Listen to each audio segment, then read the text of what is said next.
சொந்த நாளிலுமாய் கூட கர்த்தருடைய வார்த்தைக்கு நேராக நாம் செல்லுவோம். அதனால நம்முடைய தியானத்திற்காக தெரிந்து கொள்ளப்பட்ட வேத பகுதி ஆதியாகமம் 21ஆம் அதிகாரம் வசனம் 14 19 வரைக்கும் உள்ள வேத பகுதியை வாசிக்க கவனமாய் கவனிப்போம். ஆதியாகமம் 21ஆம் அதிகாரம் 14 19 வரைக்கும் உள்ள வேத பகுதி. ஆபிரகாம் அதிகாலையில் எழுந்து அப்பத்தையும் ஒரு துருத்தி தண்ணீரையும் எடுத்து ஆகாருடைய தோளின் மேல் வைத்து பிள்ளையையும் ஒப்பு கொடுத்து அவளை அனுப்பிவிட்டான். அவள் புறப்பட்டு போய் பெயர்செபாவின் வனாந்தரத்திலே அலைந்து திரிந்தாள். துருத்தியில் இருந்த தண்ணீர் செலவழிந்த பின்பு அவள் பிள்ளையை ஒரு செடியின் கீழே விட்டு, பிள்ளை சாகிறதை நான் பார்க்க மாட்டேன் என்று எதிராக அம்பு பாயும் தூரத்திலே போய் உட்கார்ந்து சத்தமிட்டு அழுதாள். தேவன் பிள்ளையின் சத்தத்தை கேட்டார்.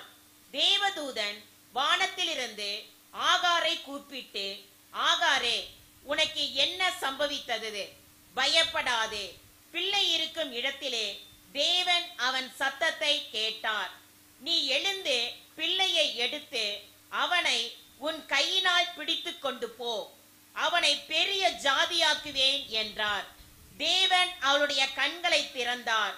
அப்பொழுது அவள் ஒரு தண்ணீர் துறவை கண்டு போய் துருத்தியிலே தண்ணீர் நிரப்பி பிள்ளைக்கு குடிக்க கொடுத்தாள். ஒரு நிமிடம் ஜெபம் பண்ணுவோம். நல்ல பிதாவே, நாங்கள் நன்றியோடு ஸ்தோத்திரிக்கிறோம். இந்த நல்ல வேளையிலுமாய் கூட ஆண்டவரே எங்களோடு கூட பேசுங்க, இடைபடுங்க. உங்க வார்த்தையின் மகத்துவத்தை, ஆழத்தை, ரகசியத்தை, மறைபொருளை எங்களுக்கு வெளிப்படுத்தி காண்பிப்பீராக. ஆவியானவர் இடைபட வேண்டும்படியா ஜெபிக்கிறோம். இந்த வார்த்தைகள் ஒவ்வொருவருக்கும் பிரயோஜனமாய் இருக்கட்டும். நீங்க பேசுங்க, நாங்க கேட்கட்டும். துணையாய் நில்லுங்கப்பா ஆண்டவர். நீங்க வெளிப்படுங்கப்பா. உங்க சத்தத்தை நாங்க கேட்க நீர் எங்களுக்கு உதவி செய்ய வேண்டும்படியா நாங்கள் ஜெபிக்கிறோம். உங்க நாம மாத்திரம் மகிமைப்படுவதாக. இயேசு கிறிஸ்துவின் நல்ல நாமத்தில் ஜெபிக்கிறோம். ஜெபத்தை கேளும் ஜீவனுள்ள நல்ல பிதாவே. ஆமென், ஆமென், ஆமென். ஹல்லேலூயா. கர்த்தர் நாமம் மகிமைப்படுவதாக. இதெல்லாம் உங்களுக்கு தெரிந்த வேத பகுதி தான். ஆமென். ஆக இன்றைக்கு ஆண்டவர் நம்மோடு என்ன பேசுகிறார் என்ற அந்த காரியத்தை மாத்திரம் நாம் கூர்ந்து கவனிக்க போகிறோம். இங்கே நாம் பார்க்கிறதான ஒரு காரியம் என்னவென்றால், ஆகாருடைய வாழ்க்கையில நடந்த ஒரு அற்புதத்தை பற்றி நாம் இங்கே பார்க்கிறோம். ஆமென். இந்த ஆகார் என்று சொல்லும் பொழுது அவள் எகிப்து தேசத்து அடிமை பெண். எகிப்து தேசத்து அடிமை பெண். அடிமைகள் என்றால் அவங்களுக்கு எந்த ஒரு ரைட்ஸுமே கேட்கறதுக்கு அதிகாரம் கிடையாது. அந்த நாட்கள்ல அடிமைகளை விற்று கொண்டிருந்தார்கள். விலைக்கு வாங்கிட்டு வந்துடுவாங்க. அந்த எஜமான்களுக்கு அவர்கள் வாழ்நாளெல்லாம் என்ன செய்வாங்க? அடிமைகளாக இருந்து வேலை செய்து கொண்டிருப்பார்கள். அந்த மாதிரியாக எகிப்து தேசத்து அடிமை பெண்ணாகிய ஆகார் அவங்க எங்கே யார் வீட்டில் இருக்கிறாங்க? ஆபிரகாமுடைய வீட்டில் இருக்காங்க. அப்படி நாட்கள் போய்கொண்டிருக்கிறது. அவங்க அடிமையாக ஆகாருடைய ஆபிரகாமுடைய மனைவியாகிய சாராளுக்கு அவள் என்ன செய்யறாங்க? அடிமை பெண்ணாக ஒரு வேலைக்காரியாக இருந்து வேலை செய்து கொண்டு வருகிறார்கள். அப்படி இருக்கிற நாட்கள்ல ஆண்டவர் ஆபிரகாமுக்கு வாக்கு பண்ணார், நான் உனக்கு ஒரு குமாரனை கொடுப்பேன் என்று சொல்லி. அப்பொழுது ஆபிரகாமுக்கு வயது 75. இப்போ வருஷம் 10 ஆயிருச்சு. இன்னும் என்ன இல்ல? குமாரன் இல்லை. அதனால ஆகார் பொறுக்கிற வரைக்கும், அந்த சாரால் பொறுக்கிற வரைக்கும் பொறுத்து பார்த்தாங்க. அதுக்கப்புறம் என்ன செஞ்சாங்க? ஆதியாகமம் 16ஆம் அதிகாரம் 1வது வசனத்தை நீங்க படிக்கும் பொழுது, ஆதியாகமம் 16:1 வாசிங்கன்னு சொன்னா, ஆபிரகாமுடைய மனைவியாகிய சாராய்க்கு பிள்ளை இல்லாதிருந்தது. எகிப்து தேசத்தால் ஆகிய ஆகார் என்னும் பேர் கொண்ட ஒரு அடிமை பெண் அவளுக்கு இருந்தாள். சாராய் ஆபிரகாமை நோக்கி நான் பிள்ளை பெறாதபடிக்கு கர்த்தர் என் கர்ப்பத்தை அடைத்திருக்கிறார். என் அடிமை பெண்ணோட சேரும். ஒருவேளை அவளால் என் வீடு கட்டப்படும் என்றாள். சாராயின் வார்த்தைக்கு ஆபிரகாம் செவி கொடுத்தான். சரி, இப்போ குழந்தை இல்லாதபடினால என்னாச்சுங்க? அந்த சாராளுக்கு என்ன இல்ல? பொறுமை இல்ல. அதனால என்ன பண்ணாங்க, அந்த அடிமை பெண்ணாகிய ஆகாரை எடுத்து ஆபிரகாமுக்கு மறுமனையாட்டியாக மனைவியாக கொடுத்துட்டாங்க. கொடுத்து ஆபிரகாம் அவங்களோட சேர்ந்த பொழுது அவங்க என்னாச்சு, அவர்கள் கருவுற்றார்கள். அதுக்கப்புறம் பிள்ளை பிறந்தது, அதெல்லாம் உங்களுக்கு தெரியும். அதுக்கப்புறம் என்னாச்சு, அந்த பையன் வளர்ந்து பெரியவனாகி வருகிறான். அப்பொழுது ஆபிரகாம் கிட்டத்தட்ட 99 வயதாயிருச்சு.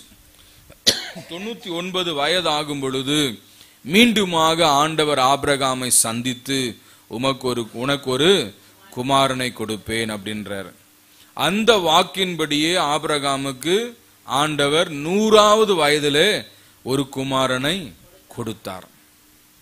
அந்த 100வது வயதுல குமாரனை பெற்று அந்த பையன் என்ன செஞ்சான், அந்த பையனுக்கு பேர் ஈசாக்கு. அவன் வளர்ந்து வருகிறான். அவனுக்கு அவங்க அம்மா சாரால் என்ன செய்யறாங்க, பால் கொடுக்கறாங்க. அந்த பால் மறந்த பிற்பாடு ஆபிரகாம் என்ன பண்ணாரு, ஒரு பெரிய விருந்து பண்ணினார். ஒரு பெரிய விருந்து பண்ணினார்.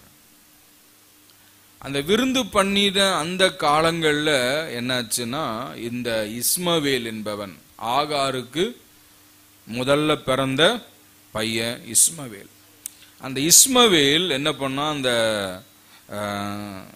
ஈசாக்கை பரியாசம் பண்ணினான், ஏளனமா நினைச்சான். அதை குறித்து நாம 21ஆம் அதிகாரம் 9வது வசனத்துல படிக்கிறோம். பின்பு எகிப்து தேசத்தால் ஆகிய ஆகார் ஆபிரகாமுக்கு பெற்ற குமாரன் பரியாசம் பண்ணுகிறதை சாராள் கண்டு ஆபிரகாமை நோக்கி, இந்த அடிமை பெண்ணையும் அவள் மகனையும் புறம்பே தள்ளும். இந்த அடிமை பெண்ணின் மகன் என் குமாரனாய ஈசாக்கோடே சுதந்திரவாளியா இருப்பதில்லை என்றால் போதும். பாருங்க என்ன ஆகுது, இந்த இஸ்மவேல் இப்ப வளர்ந்த பையனாக இருக்கிறான். ஏறக்குறைய அவனுக்கு ஒரு 16 வயசு ஆச்சு. எத்தனை வயசுங்க? 16 வயசு. எப்படி சொல்றேன் அப்படின்னா, ஆதியாகமம் 16:16 படிங்களே. ஆதியாகமம் 16:16.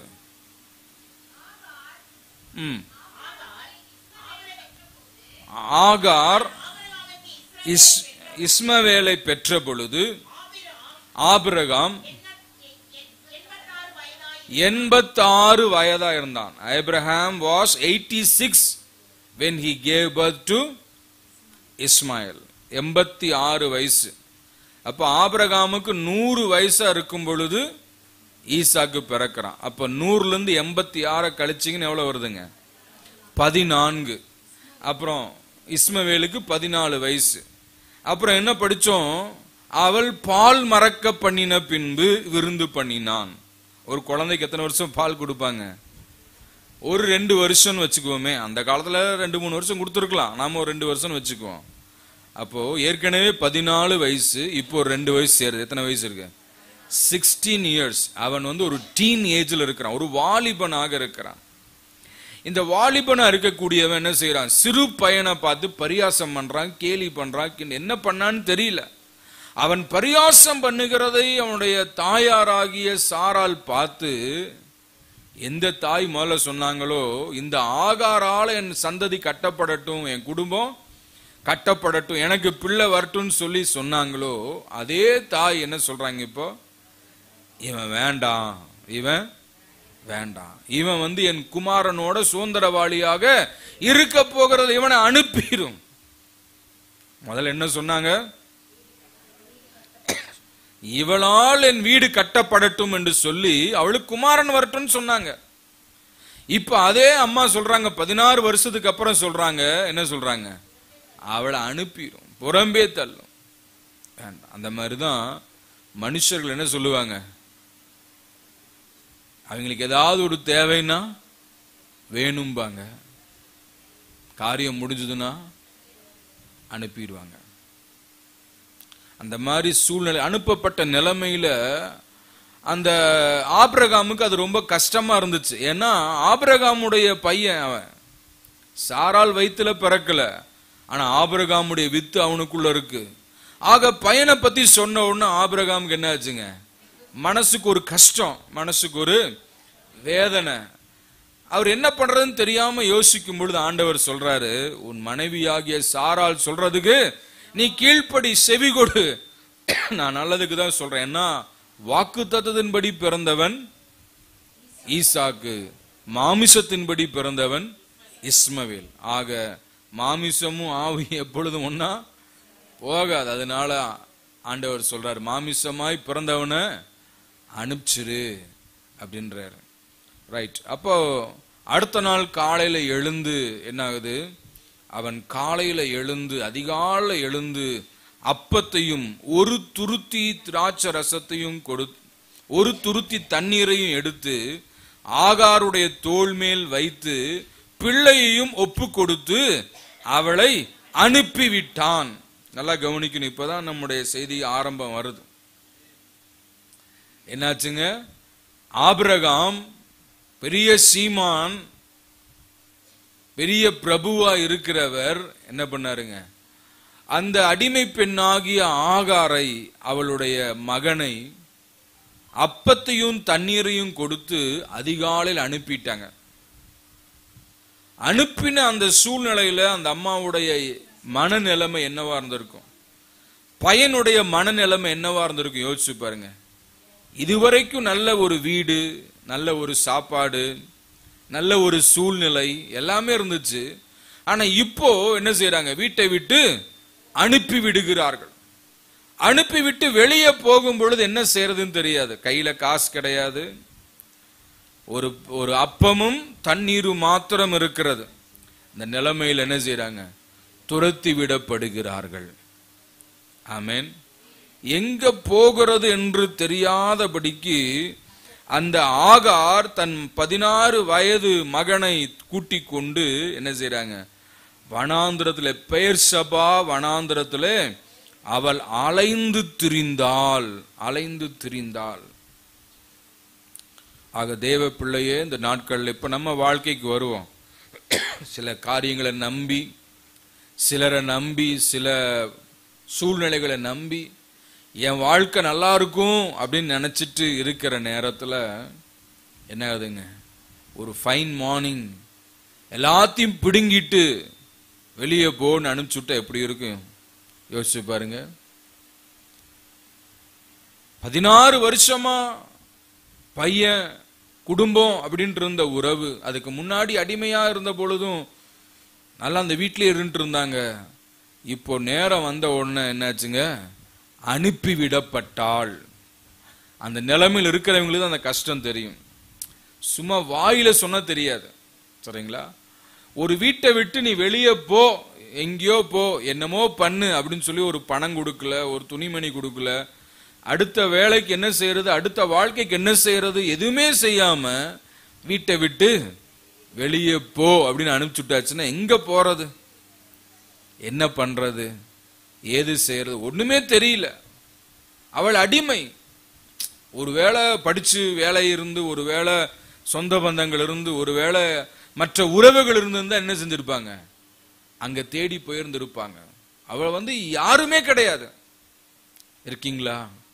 அந்த மாதிரி ஒருவேளை இந்த கூட்டத்தில் உட்கார்ந்து இருக்கிறவங்க நம்மளுடைய வாழ்க்கையில யாருமே நமக்கு உதவுவார் இல்ல, யாருமே விசாரிப்பார் இல்ல, சொந்த பந்தங்கள் இல்ல, அத்தனை வேலைக்காரங்க இருந்தாங்க, அவங்களும் எதுவும் சொல்லல. ஆமென். ஆபிரகாமும் என்ன செஞ்சாரு, நீ போமான்னு சொல்லி அனுப்பிச்சிட்டாரு.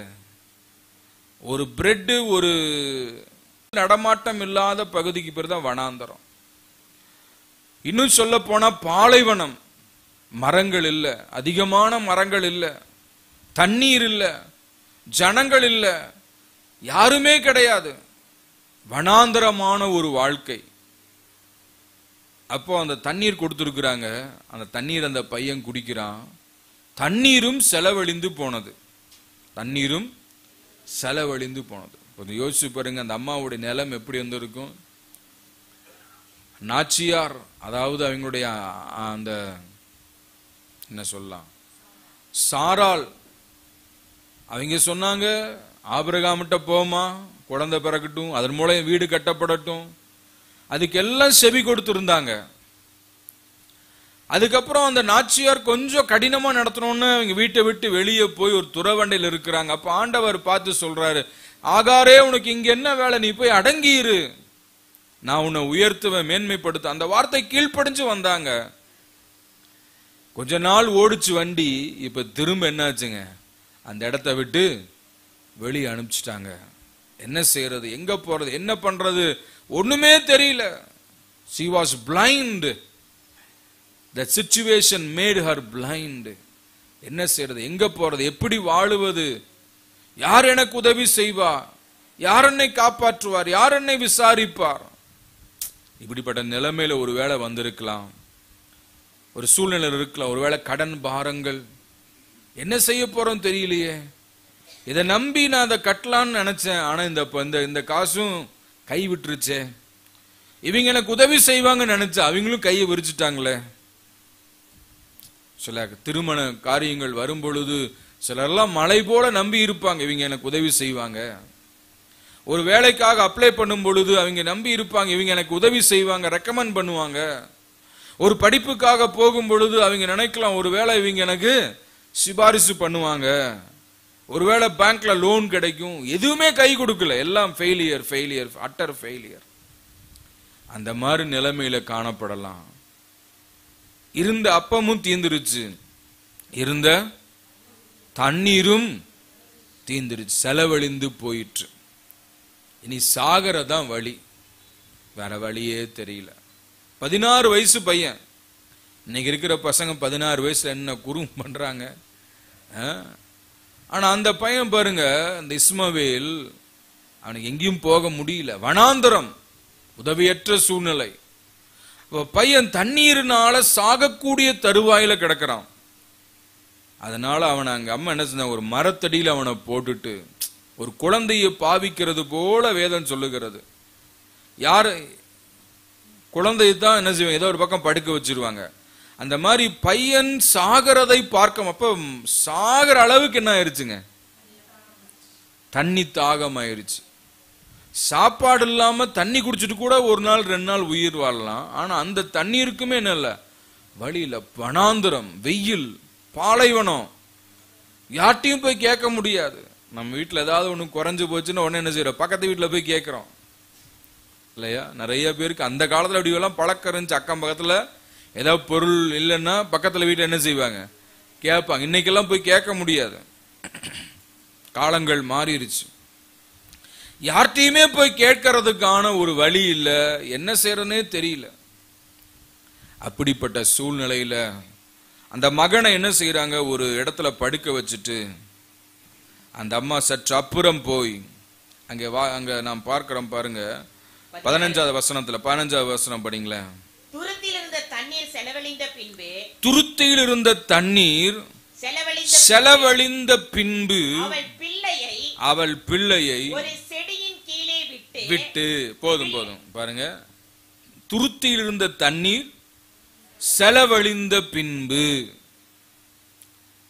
நாங்க போன மாசத்துல சென்னை வரைக்கும் போனோம், ஒரு ரெக்கார்டிங்காக போனோம். 2 பாட்டில் தண்ணி கொண்டு போயிருந்தோம். ஒரு பாட்டில் தீர்ந்துருச்சு, இன்னொரு பாட்டிலும் பாதி காலி ஆயிருச்சு. அடுத்த தண்ணீர் வாங்குற வரைக்கும் பாஸ்டம் என்ன சொல்றாங்க, கொஞ்சம் கம்மியா குடிங்க, என்னது அளவு. நம்ம என்ன சொல்றோம், அளவு கம்மியா குடிங்க, தீர போகுது, கொஞ்சம் கம்மி. அந்த மாதிரி எல்லாம் என்னென்ன ட்ரிக் எல்லாம் பண்ணுவேன், எல்லாம் பண்ணிட்டாங்க. எல்லாமே என்னாச்சுங்க, ட்ரைட் அவுட், எல்லாம் செலவழிந்த பின்பு, துருத்திலிருந்து தண்ணீர் செலவழிந்த பின்பு அந்த பிள்ளையை ஒரு செடியின் கீழே விட்டு, பிள்ளை சாகிறதை நான் பார்க்க மாட்டேன் என்று எதிராக அம்பு பாயும் தூரத்திலே உட்கார்ந்து சத்தமிட்டு அழுதாள். அல்லேலூயா. என்ன செய்யறதுன்னு தெரியல, யார்கிட்ட போறதுன்னு தெரியல, எங்க கேட்கறதுன்னு தெரியல. பிள்ளை தாகத்தால வாடிக்கொண்டிருக்கிறது. ஆக பிள்ளை செத்துறக்கூடிய கண்டிஷன்ல வந்துருச்சு. என்ன செய்யறதுன்னு தெரியல. ஒருவேளை உங்க மகனுக்காக, மகளுக்காக, ஒரு திருமண வாழ்க்கைக்காக நீங்க முயற்சி செய்து கொண்டிருக்கிற, ஒண்ணுமே அமைய மாட்டேங்குது. என்ன செய்யறது? என் பையன் இன்னும் திருந்தாம இருக்கிறானே, இன்னும் குடிகாரனா இருக்கிறானே, இன்னும் ஆலயத்துக்கு வராம இருக்கிறானே, எவ்வளவு சொன்னாலும் கர்த்தரை தேடாம இருக்கிறானே. சூழ்நிலைகள் இருக்கலாம். அந்த மாதிரி நிலைமையெல்லாம் இருக்கும் பொழுது ஒரே ஒரு காரியம் என்ன செய்யுங்கன்னா, ஆண்டவர்கிட்ட அழுங்க. அல்லேலூயா. தேவனிடத்துல அழுங்க. இந்த அம்மாவை பத்தி சும்மா அழுதாங்கன்னு தான் பைபிள் சொல்லப்பட்டிருக்கு. அவள் சத்தமிட்டு அழுதாள். அம்பு பாயும் தூரத்திலே போய் உட்கார்ந்து சத்தமிட்டு அழுதாள். ஒரு ஆளுக்கு எப்ப அழுகை வரும்? உள்ளம் உடையும் போது அழுக வரும். அவங்க என்ன அழுதுருப்பாங்க? நான் இப்படி யோசிக்கிறேன், ஆண்டவரே, அன்று நான் அந்த ஆகார் அந்த சாரால் என்னை கடினமாய் வேலை வாங்கின பொழுது நான் அவங்களை விட்டு ஓடி போனேன். அந்த துறவண்டையில நான் உட்கார்ந்து இருக்கும் பொழுது நீங்க என்ன பார்த்து சொன்னீங்களேப்பா, நீ போய் அடங்கி இருன்னு சொன்னீங்களே, உன்னையும் நான் பெரிய ஜாதி ஆக்குவேன், உன்னுடைய வயிற்றுல வளருகிற அந்த கருவையும் நான் பெரிய ஜாதி ஆக்குவேன்னு சொன்னீங்களே. ஆகவே இன்றைக்கு என் மகன் சாகக்கூடிய நிலைமையில் இருக்கிறான்ப்பா, இவனுக்கு ஒரு அற்புதம் செய்யுங்க அப்படின்னு தான் அந்த அம்மா என்ன செய்திருக்கணும்? அழுது இருக்கணும். அல்லேலூயா. ஆக பிள்ளைகளை வைத்திருக்கிற பெற்றோர், உங்க பிள்ளைகளுக்காக தேவ சமூகத்துல அழுங்க, சத்தமிட்டு அழுங்க. ஒருவேளை மகன் திருந்தாம இருக்கிறானா, மகள் கீழ்ப்படியாம இருக்கிறாங்களா, நல்ல வாழ்க்கை அமையாது இருக்கிறதா, நல்ல வேலை கிடைக்காம இருக்கிறதா, தாயும் தகப்பனும் சேர்ந்து என்ன செய்யுங்க? அழுது ஜெபம் பண்ணுங்க. ஆண்டவர் நோக்கி கூப்பிடுங்க. அப்பா, நீங்க கொடுத்த பிள்ளை அல்லவா, இன்னைக்கு இந்த பிள்ளை திருந்தாம இருக்கிறதே, இந்த பிள்ளை கீழ்ப்படியாம இருக்கிறது என்று உள்ளம் உடைந்து அழுகும் பொழுது ஆண்டவர் கண்டிப்பாக அந்த அழுகையின் சத்தத்தை கேட்பார். அல்லேலூயா. இன்னைக்கு யாருக்கோ இந்த சத்தியம் தேவையா இருக்குன்னு நான் நினைக்கிறேன். ஒருவேளை இந்த தாய் அழுகாம இருந்திருந்தா என்ன இருக்கும்? அழுகாம இருந்திருந்தா என்ன இருக்கும்? பிள்ளை செத்து இருக்கும். அழுகாம இருந்திருந்தா பிள்ளைக்கு ஜீவன் கிடைச்சிருக்காது. இந்த அம்மா தூரத்தில் உட்கார்ந்து சத்தமிட்டு அழுகிறாள். எதற்காக அழுகிறாள்? என் பிள்ளைக்கு ஜீவன் வேணும்பா, என் பிள்ளைக்கு தண்ணீர் வேணும்பா, என் பிள்ளைக்கு வாழ்க்கை வேணும்பா, என் பிள்ளைய குறித்து நீங்க சொன்ன வசனம் நிறைவேறணும்பா. வேற யாரும் எனக்கு தெரியாது. இந்த வனாந்தரத்துல நான் யாரிடத்துல போவேன்? எனக்கு சொந்தம் இல்லை, எனக்கு பந்தம் இல்லை, எனக்கு உறவுகள் இல்லை, என்னை விசாரிக்க யாரும் இல்லை, நீர் ஒருவர் தான் ஆண்டவர் என்று சொல்லி அவர் சமூகத்துல முழங்கால் படியிட்டு கதறும் பொழுது, அல்லேலூயா, அந்தரங்கத்தில் பார்க்கிற பிதாதாமே வெளியரங்கமாய் பதில் கொடுப்பார். அல்லேலூயா. ஆண்டவர் சமூகத்தில் என்ன செய்யுங்க? பிள்ளைகளுக்காக அழுது ஜெபம் பண்ணுங்க. அழுகையின் சத்தத்தை கர்த்தர் கேட்பார். ஜான் வெஸ்லி என்று சொல்லக்கூடிய ஒரு மிகப்பெரிய தேவ ஊழியர், அவர் அவருடைய அம்மாவுக்கு அவர் 16வது பிள்ளையாக பிறந்தவர். எத்தனை பிள்ளைங்க? 16 17 16வது பிள்ளையாக பிறந்தவர் ஜான் வெஸ்லி. அவருடைய அம்மாவுக்கு மொத்தம் 16 குழந்தைகள், 17 குழந்தைகள். அதுல இவர் 16வதாக பிறந்தவர் ஜான் வெஸ்லி. இன்னைக்கு நம்ம வீட்டில் இருக்கிறது எத்தனை குழந்தைகள்? 1 2 மிஞ்சி போனா 3, அவ்வளவுதான். இந்த பிள்ளைகளை வளர்த்துறதுக்கு என்ன செய்யறோம்? என்ன கோவப்படுறோம், என்ன டென்ஷன் ஆகுறோம், எத்தனை திட்டுறோம், நாயே பேயன்றோம், சரின்றோம். சிலர்லாம் சொல்றாங்க நீ செத்தே போயிருன்றாங்க இருக்கிற நேரம். ஆனா அந்த அம்மாவுக்கு 17 பிள்ளைகள். சாப்பாடாக்குறோம், யோசிச்சு பாருங்க. நீங்க ஒரு பையனுக்கு சாப்பாடாக்கி டிஃபன்ல போட்டு கொடுக்கறதுக்கே மூக்கால அழுகிறோம். 17 பேருக்கு தட்டு கழுவணும், 17 பேருக்கு துணி துவைக்கணும், 17 பேருக்கு தலை சீவணும், 17 பேருக்கு பெட்டு போடணும். எத்தனை வேலை இருந்திருக்கும் யோசிச்சு பாருங்க. 17 பிள்ளைகள்.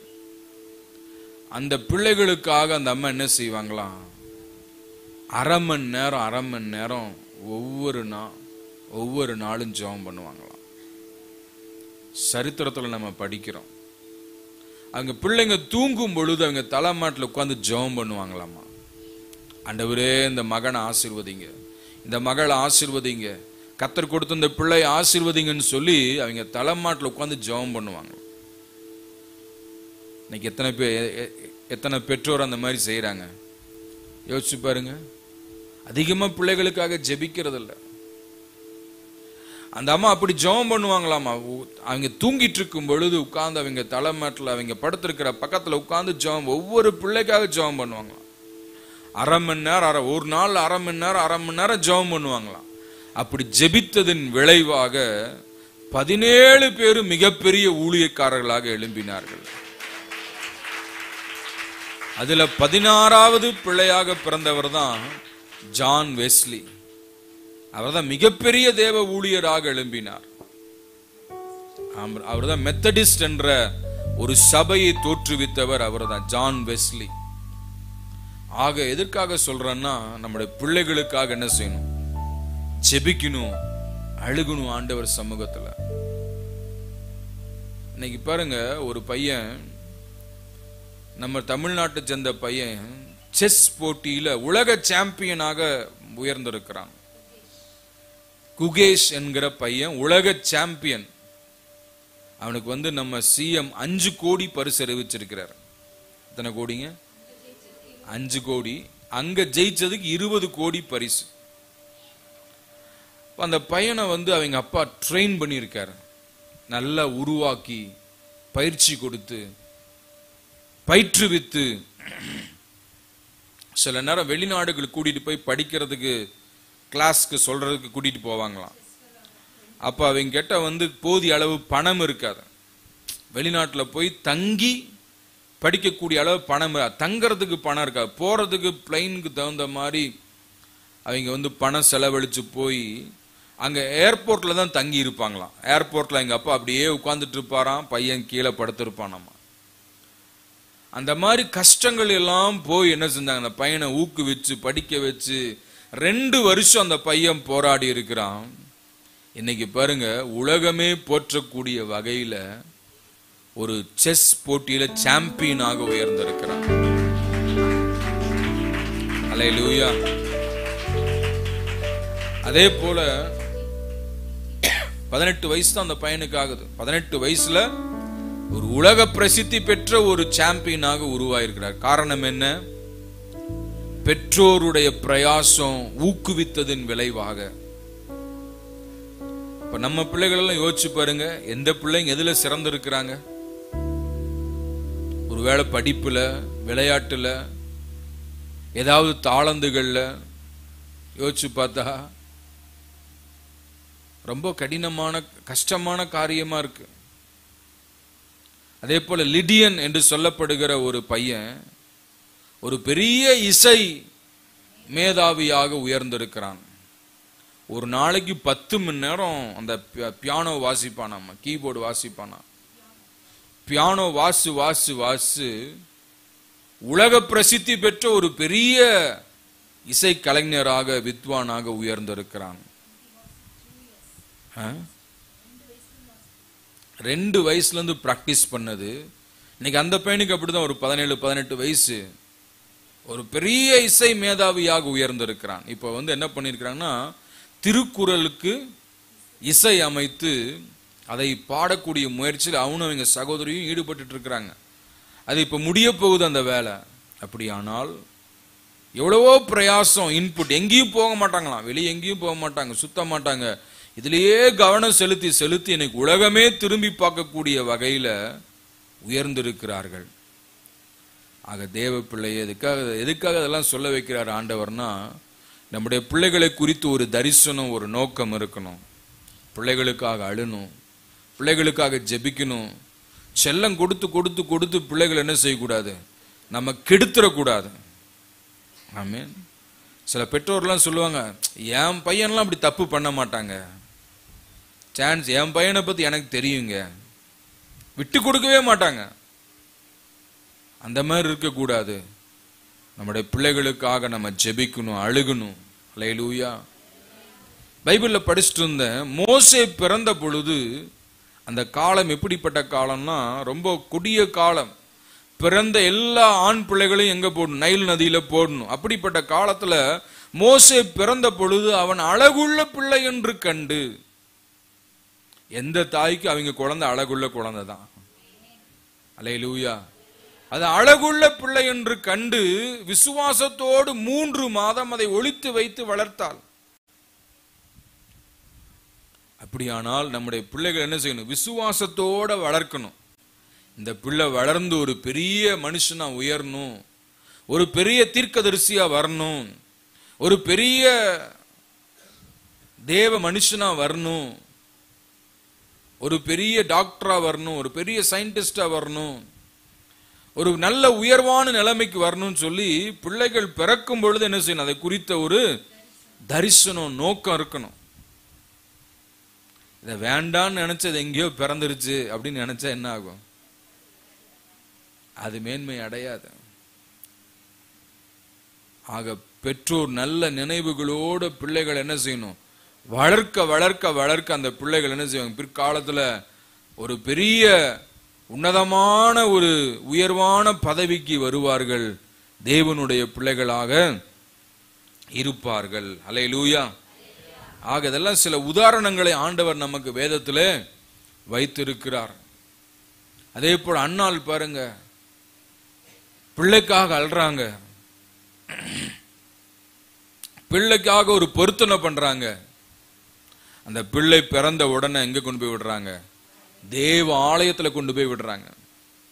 இன்னைக்கு பெற்றோர் பிள்ளைங்கிட்ட என்ன சொல்றாங்க?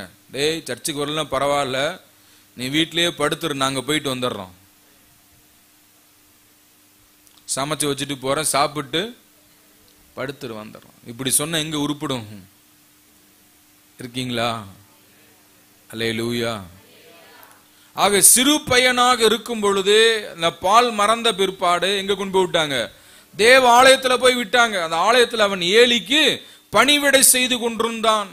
நல்ல சாப்பாடு இல்ல, நல்ல படுக்கை இல்ல, நல்ல துணிமணி இல்ல, ஆலயத்துல அவன் வேலை செய்து கொண்டிருந்தான். அங்க பணிவிடை செய்தான், வளர்ந்து கொண்டே இருந்தான். அவன் அந்த ஏலி தாத்தாவுக்கு கீழ்ப்படிதல் உள்ளவனா இருந்தான். கர்த்தர் பார்த்தாரு, சாமுவேலோடு பேசினார். அல்லேலூயா. அவங்க அம்மா வருஷத்துக்கு ஒரு ட்ரெஸ் தான் அவனுக்கு வாங்கி கொடுப்பாங்க. வருஷந்தோறும் அவனை பார்க்க போவாங்க. அப்ப என்ன செய்வாங்க? ஒரு சின்ன சட்டையை தைத்து கொண்டு போவாங்க. அவ்வளவுதான். இன்னைக்கு எத்தனை துணிமணி வாங்கி தரோம் பிள்ளைகளுக்கு, நினைச்சா ட்ரெஸ். அதுவும் பெரியவங்களுக்கெல்லாம் விலை கம்மியா இருக்கும், சின்ன பிள்ளைங்களுக்கு தான் ஜாஸ்தியா இருக்கும். ஏன்னா எப்படியும் பிள்ளைகளுக்கு வாங்கிடுவாங்க அப்படின்னு சொல்லிட்டு ஒரு சின்ன பிள்ளைக்கு ட்ரெஸ் போய் கேட்டால் 2000 3000 சொல்லுவாங்க. பெரியவங்களுக்கு 500 600 ரூபாய்க்கு சாரி வாங்கிடலாம். ஆனால் பிள்ளைகளுக்கு பாருங்க நிறைய வேலை. ஏன்னா எப்படியும் வாங்கிடுவாங்கன்னு சொல்லிட்டு எத்தனை ட்ரெஸ் வாங்கி கொடுக்குறோம், எத்தனை உணவு கொடுக்குறோம், எத்தனை பராமரிப்பு. ஆனால் அந்த சாமுவேலுக்கு ஒன்றுமே இல்லை. ஆலயத்தில் வளர்ந்தான். ஆலயத்தில் யார் டீ கொடுத்துருப்பா? ஆலயத்தில் யார் பிஸ்கட் கொடுத்துருப்பா? அந்த நாட்களில். இன்னைக்கு நம்ம ஆலயத்துக்கு வருகிற பிள்ளைகளுக்கெல்லாம் பிஸ்கட்டு, டீ, காஃபி, சாப்பாடு, ஸ்நாக்ஸு அப்படி இருந்தும் வரதில்லை. சில டிக்கெட்லாம் இருக்கு. எப்படி உருப்பட முடியும்னு நான் கேட்குறேன். ஒரு பாட்டுக்கு வாங்கன்னா வரதில்லை, ஒரு டான்ஸுக்கு வாங்கினா வரதில்லை, ஒரு ப்ராக்டிஸ்க்கு வாங்கினா வரதில்லை. எப்படி ஆசீர்வதிக்கப்பட முடியும்? எப்படி உயர முடியும்? இருக்கீங்களா? அப்ப என்ன செய்யணும்? பிடிச்சு ஸ்ட்ரிட் பண்ணி அனுப்பணும். போடா சர்ச்சுக்கு போடா அப்படின்னு சொல்லி அனுப்பணும். பிள்ளைக்காக அழுங்க. அப்பதான் பிள்ளைகள் நாளைக்கு பெரியவங்களா இருப்பாங்க, சமுதாயத்துல உயர்ந்து இருப்பாங்க. இல்லாட்டி பிள்ளைங்க என்ன செய்யும்? தலைவலியா தான் இருக்கும்.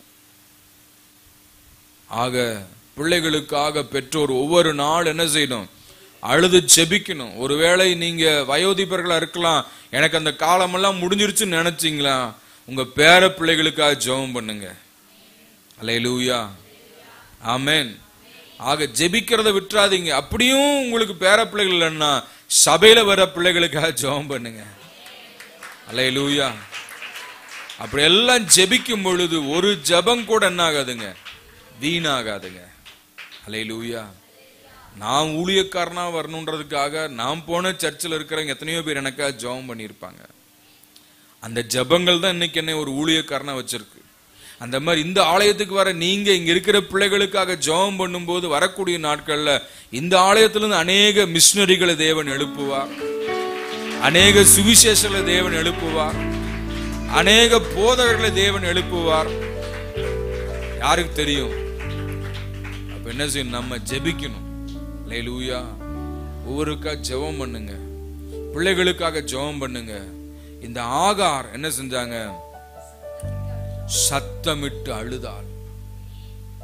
ஆண்டவரே, இந்த வனாந்தரத்துல எங்க போவோம்ப்பா, யாரிடத்துல போவோம்ப்பா, எதை தேடி போவோம்ப்பா, என்ன செய்வேன்? என் பிள்ளை சாக போகுது, எப்படியாவது என் பிள்ளைக்கு ஜீவனை கொடுங்க, எனக்கு ஒரு அற்புதம் செய்யுங்க. அழுகிறத தவிர என்ன செய்யல, வேற வழி தெரியல. சத்தமிட்டு அழுதாள். யாருண்டு நாதா என்னை விசாரிக்க, யாருண்டு நாதா என்னை விசாரிக்க, உறவுகள் இல்லையே நீரின்றி யாருண்டு நாதா, நீரே என் தஞ்சமல்லோ, நீரே தஞ்சமல்லோ. ஓ யாருண்டு நாதா என்னை விசாரிக்க, தனிமையிலே கதறி நின்ற ஆகாரின் குரலை கேட்டி, மனம் கசந்து கலங்கி நின்ற அந்நாளின் ஜெபத்தை கேட்டி, தனிமையிலே கதறி நின்ற ஆகாரின் கூக்குரல் கேட்டி, மனம் கசந்து கலங்கி நின்ற அந்நாளின் ஜெபத்தை கேட்டி, நீரே நல்ல சமாரியனே வேண்டுதல் கேட்டிடுவீர், நீரே நல்ல சமாரியனே வேண்டுதல் கேட்டிடுவீர், வேண்டுதல் கேட்டிடுவீர்.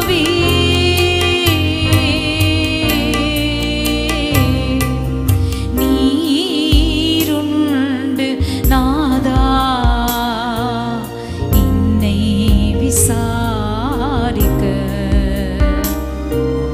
நீருண்டு நாதா என்னை விசாரிக்க.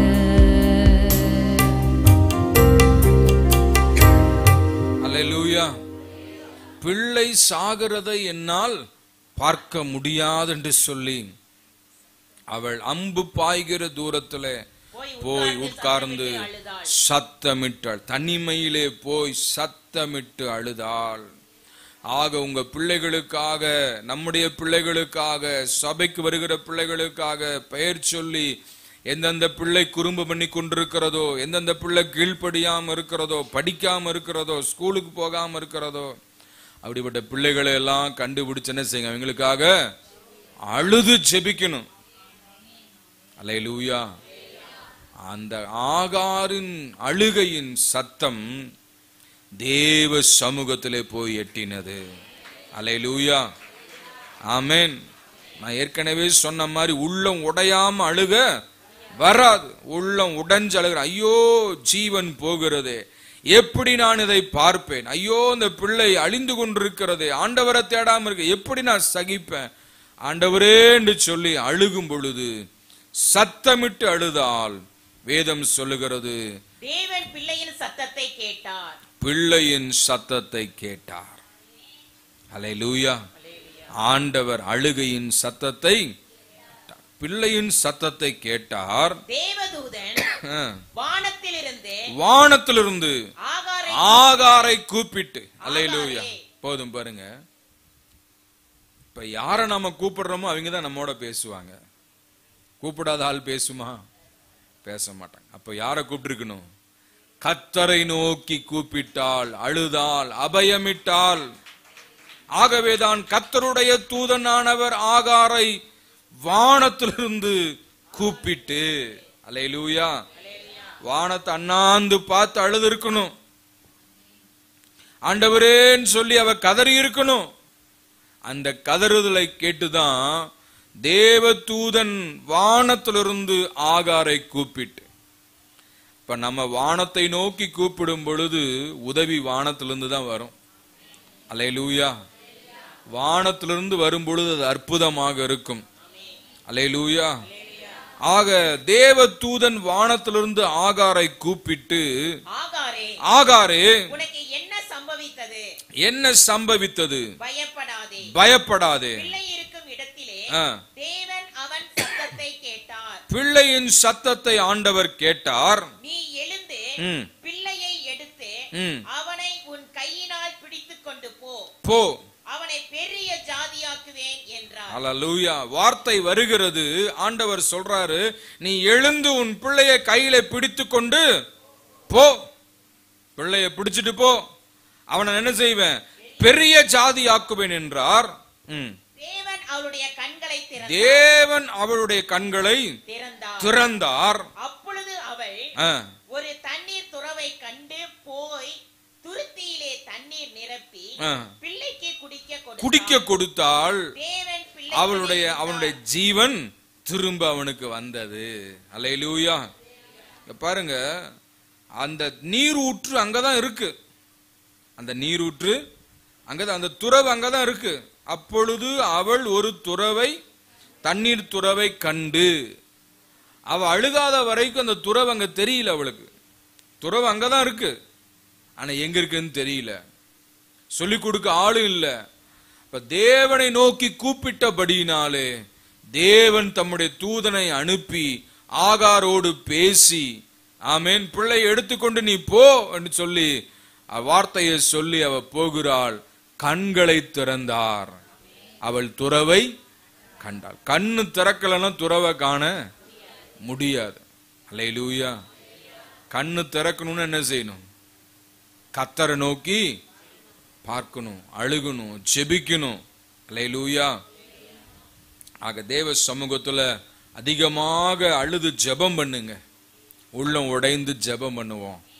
இனியாவது ஜெபம் பண்ணுவோம். அல்லேலூயா. இத்தனை நாட்கள் போகட்டும். இப்பொழுது ஆண்டவர் இந்த வார்த்தையை கொடுக்கிறார். இனி என்ன செய்யணும்? நம்ம அழுது அழுது அழுது அழுது ஜெபிக்கணும். அழுகையின் பள்ளத்தாக்கை உருவ நடந்து அதை நீரூற்றாக்கிக் கொள்ளுகிறார்கள். மழையும் குளங்களை நிரப்பும். அழுகையே என்ன ஆயிருச்சான்? நீரூற்றாக மாறிவிட்டது. ஆமேன். அல்லேலூயா. பாருங்க, என்னுடைய மூத்த அத்தை குளோரி என்று சொல்லி இருந்தாங்க. அவங்க அந்த நாட்கள்ல சிஎஸ்ஐ பள்ளிக்கூடத்துல ஒரு டீச்சராக இருந்தாங்க. அவங்களுக்கு ஒரே மகன். நல்ல சிறப்பாக வளர்த்தார்கள். நல்ல ஆங்கிலம் பேசுவார். நல்ல விளையாட்டு துறையில நல்ல ஒரு ஸ்போர்ட்ஸ் மேனாக இருந்தார். அது மாத்திரமல்ல, அந்த கராத்தே கும்ஃபு எல்லாம் கத்து வச்சிருந்தார். இப்படி இருந்து அவருடைய வாழ்க்கை சில நண்பர்களோட சேர்ந்து சோரம் போயிருச்சு. வாழ்க்கை என்னாச்சுங்க? சோரம் போயிருச்சு. வாழ்க்கை கெட்டு போச்சு. ஆனா எங்க அத்தை நல்ல ஒரு ஜெபிக்கிற ஒரு விசுவாசி. ஜெபம்ட்டே இருப்பாங்க. அவங்க டிபிஎம் சபைக்கு போற விசுவாசி. அந்த காலத்துல நகையெல்லாம் கழட்டிட்டாங்க. ஆண்டவருக்காக ஒப்பு கொடுத்தவங்க. அவங்க மகனுக்காக அதிகமா ஸ்தோத்திரம் பண்ணுவாங்க. என் பையன் திரும்பி வரணும், என் பையன் ரட்சிக்கப்படணும், என் பையன் ஊழியக்காரன் ஆகணும்னு சொல்லிட்டு நிறைய ஸ்தோத்திரம் பண்ணாங்க, நிறைய ஜெபம் பண்ணாங்க. அந்த சோரம் போன மகனுக்கு ஆதரவு காண்பிக்கல, ஆனா ஜெபம் பண்ணாங்க, விடாம ஜெபம் பண்ணிட்டே இருந்தாங்க.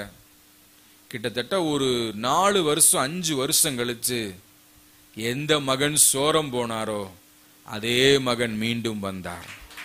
அல்லேலூயா. காரணம் என்ன? ஜெபம். ஸ்தோத்திரம். அந்த மாதிரி பிள்ளைங்க ஒருவேளை உங்க வாழ்க்கை கீழ்ப்படியாம இருக்கலாம், அவங்களுக்காக ஜெபம் பண்ணுங்க, ஸ்தோத்திரம் பண்ணுங்க, ஆண்டவர் மேல நம்பிக்கை வைங்க. அந்த ஜெபங்கள் என்ன ஆச்சுன்னா ஒரு 5 வருஷத்துக்கு அப்புறம் அந்த மகனை ஆண்டவர் கொண்டு வந்தார். அவர் தன்னுடைய தவற உணர்ந்தார், தன் வாழ்க்கை ஆண்டவருக்கு என்று ஒப்பு கொடுத்தார், ரட்சிக்கப்பட்டார், வேதாகம கல்லூரியில போய் படித்தார். இன்றைக்கு நல்ல ஒரு ஊழியக்காரனாக ஒரு குறிப்பிட்ட ஊரில் இருக்கிறார். ஆண்டவர் நல்ல வாழ்க்கையை கொடுத்து நல்ல பிள்ளைகளை கொடுத்து இன்றைக்கு ஆண்டவர் ஆசீர்வாதமாக வைத்திருக்கிறார். காரணம் என்ன? இந்த தாயாருடைய ஜெபம். அல்லேலூயா. அதை போல தாய்மார் அதிகமா ஜெபம் பண்ணுங்க, தகப்பன்மார் பிள்ளைகளுக்காக ஜெபம் பண்ணுங்க. வாழ்க்கை சோரம் போயிருந்தாலும் சரி, அதை மாற்றி கொண்டு வர தேவன் வல்லவராய் இருக்கிறார். அல்லேலூயா.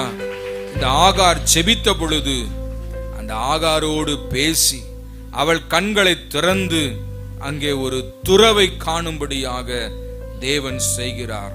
அப்பொழுது என்ன செய்யறா பாருங்க, எந்த துருத்தி தீந்து போனதோ அந்த துருத்தியில மீண்டும் தண்ணீர் வந்தது. எந்த ஜீவன் பறிபோகக்கூடிய சூழ்நிலை இருக்கிறதோ அந்த ஜீவன் திரும்ப வந்தது. எந்த வாழ்க்கை இல்லாமல் இழந்து போனாலோ அதை விட மேன்மையான ஒரு வாழ்க்கையை ஆண்டவர் கொடுத்து, அல்லேலூயா, 12 தேசங்களை அவருடைய குமாரனுக்கு ஆண்டவர் கொடுத்தார். அதுதான் மிடில் ஈஸ்ட் கண்ட்ரிஸ் என்று சொல்லப்படுகிற மத்திய கிழக்கு நாடுகள். சவுதி அரேபியா, துபாய், இதெல்லாம் இஸ்மவேலுக்கு என்று கொடுக்கப்பட்ட இடங்கள், செழிப்பான நாடுகள். அங்கதான் தங்கம் இருக்கு நிறைய, அங்கதான் பெட்ரோல் கிடைக்குது, அங்கதான் எல்லா ஆசீர்வாதங்களும் கிடைக்குது. ஆமென். உலகத்திலேயே வச்சு பண மதிப்பு அங்கதான். சரிங்களா? குவைத்ல தினார்னு சொல்லுவாங்க. அந்த குவைத் தினாருக்கு நம்ம இந்தியால 1 ரூபான்னா அந்த குவைத்ல 1 ரூபான்னா இந்தியாவுக்கு வந்து அதனுடைய மதிப்பு 200 ரூபா.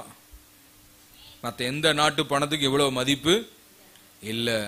ஆண்டவர் ஒரு பெரிய ஆசீர்வாதத்தை கொடுத்து, ஆமென், கர்த்தர் உயர்த்தி வச்சார். காரணம் என்ன?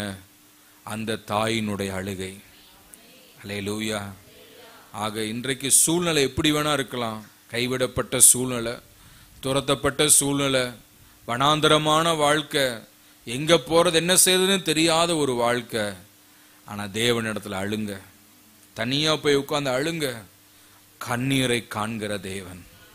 அல்லேலூயா. வாழ்க்கைக்கு ஒரு வழியை திறப்பார். உங்க பிள்ளைகள் வாழ்க்கை ஆசீர்வாதமா இருக்கும். எந்த பையன் சாகிறதுக்கு துடிச்சானோ அந்த பையனுக்கு வாழ்க்கை கிடைச்சது.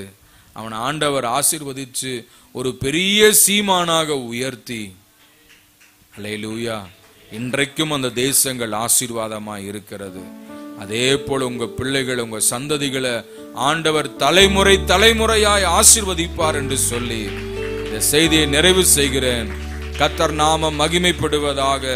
நல்ல வசனங்களுக்காக தேவனை ஸ்தோத்திரம் பண்ணுவோம்.